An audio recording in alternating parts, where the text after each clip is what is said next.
Mr. Clement? Mr. Clement, there are so many things in this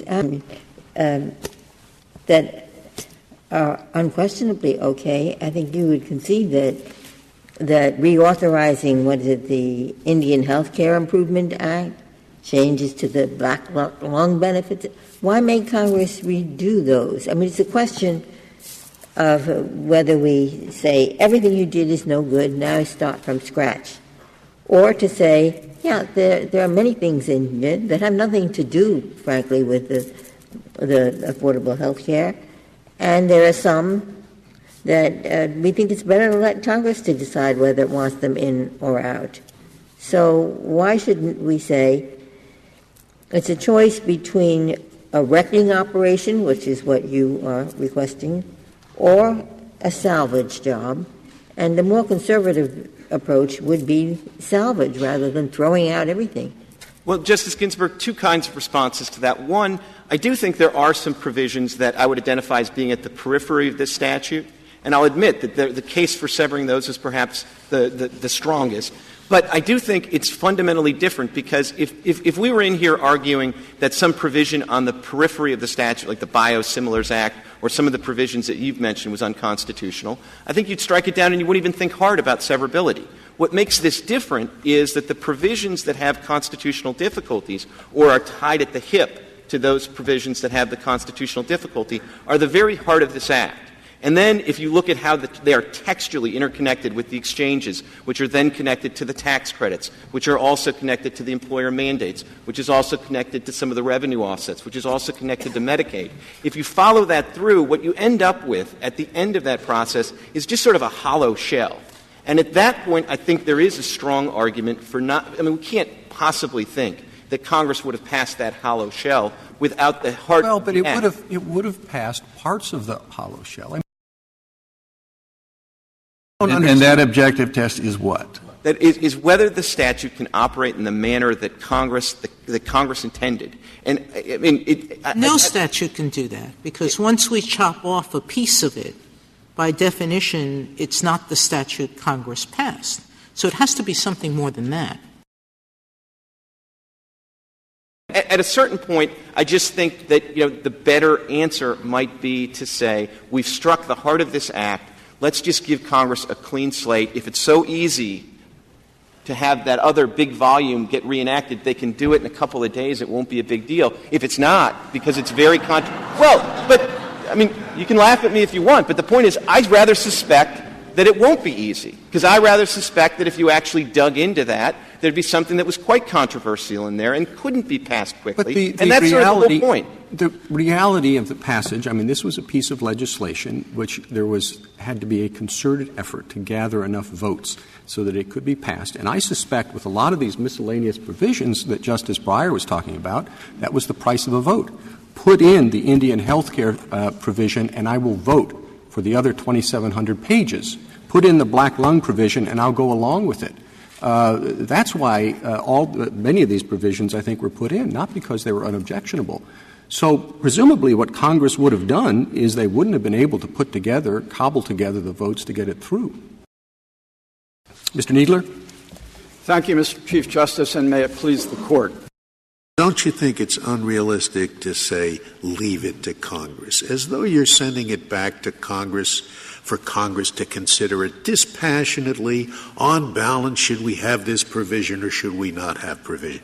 That's not what it's going to be. It's going to be, these provisions are in effect, even though a lot of you never wanted them to be in effect and you only voted for them because you wanted to get the heart of the Act, which has now been cut out. But nonetheless, these provisions are the law, and you have to get the votes to overturn them. That's an enormously different question from whether you get the votes initially to put them into the law.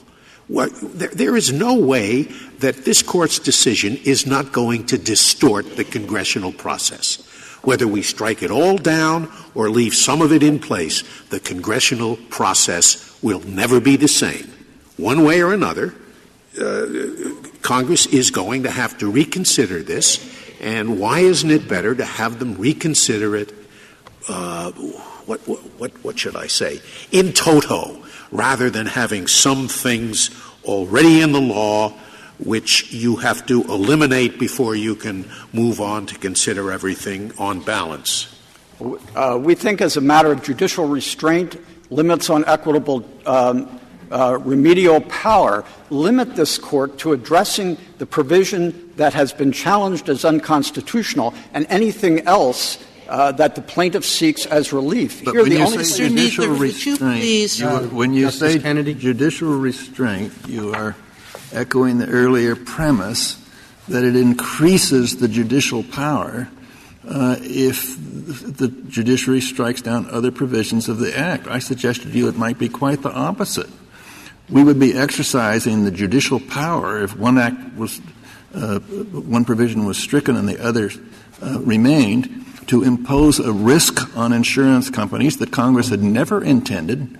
By reason of this Court, we would have a new regime that the Congress did not provide for, did not consider. That, it seems to me, can be argued at least to be a more extreme exercise of judicial power than striking the whole. The Court's task, we submit, is not to look at the legislative process to see whether the bill would have passed or not based on the political situation at the time, which would basically convert the Court into a function such as a whip count. And that's Mr. not Needham, the Court's. That would be a revolution in our severability law, wouldn't it? It would. I mean, we have never suggested that we're going to say, look, this legislation was a brokered compromise, and we're going to try to figure out exactly what would have happened in the complex parliamentary shenanigans that go on across the street and figure out whether they would have made a difference. Instead, we look at the text that's actually given us. For some people, we look only at the text. Should be easy for Justice Scalia's clerks. Ask you about the argument that's made in the Economist's amicus brief. They say that the insurance reforms impose 10-year costs of roughly $700 billion on the insurance industry, and that these costs are supposed to be offset by about $350 billion in new revenue from the individual mandate and $350 billion from the Medicaid expansion. Now, if the $350 billion, maybe you'll disagree with the numbers, that they're fundamentally wrong, but assuming that they're in the ballpark, if the $350 million from the individual mandate were to be lost, what would happen to the insurance industry, which would now be in the hole for $350 billion over 10 years? I mean, first of all, for the Court to go beyond text and legislative history to try to figure out how the finances of a bill operated, it's like being the Budget Committee. But assume that there is a substantial probability that the $350 billion plus $350 billion equals 7 is going to be cut in half if the individual mandate is strict.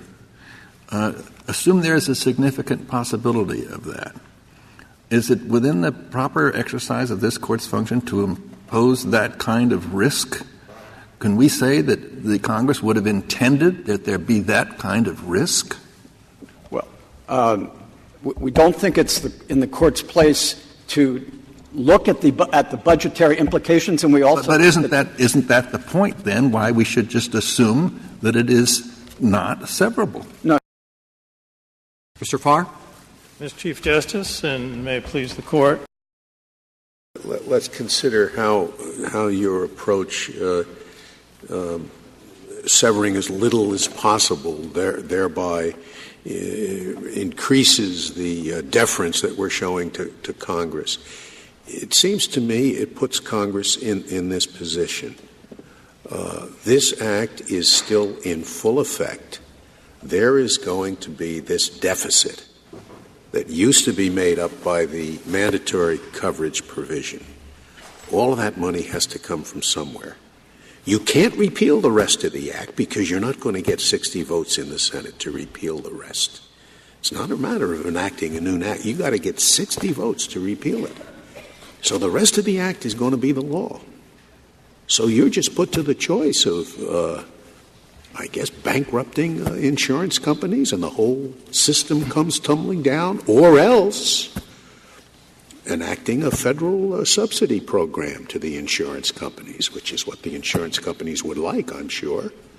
You really think that that is somehow showing deference to Congress and respecting the democratic process? It seems to me it's a gross distortion of it.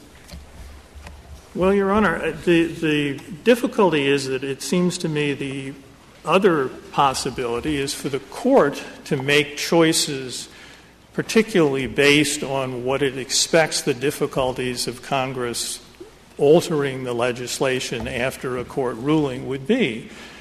I'm not aware of any severability decision that has ever looked at anything that wouldn't be my approach. My approach would say if you take the heart out of the statute's gone.